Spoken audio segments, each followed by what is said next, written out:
Громадські слухання щодо підвищення вартості проїзду у трамваях і тролейбусах відбуваються у ці хвилини.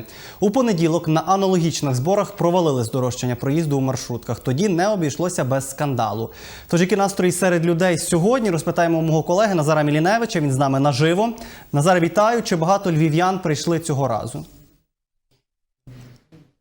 Вітаю, Олеже. Ну, власне кажучи, сьогодні дуже гаряча атмосфера. Кілька хвилин тому ледь не дійшло до того, що тут почалися битись. Усі накинулись буквально на представника мерії. Це Андрій Білий, який сьогодні розповідає про електротранспорт.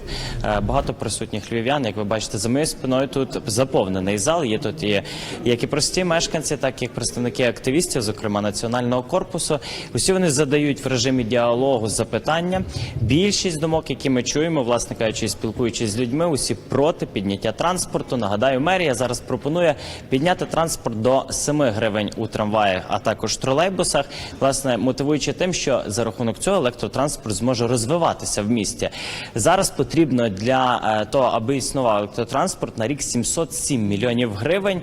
Всі ці гроші мало, зараз немає електротранспорту, і за рахунок того, що піднімуть тариф, хочуть все ж таки трішки вирівняти цю ситуацію. Власне кажучи, напружена дійсно справді тут громадське засідання. Зараз вдалося таке представнику Львівської міської ради посадити усіх гостей, але бачите, вони там всі навколо нього поруч стоять, і така гаряча дискусія. Всі деталі розповімо вам дещо пізніше. Олеже, студія, тобі слово.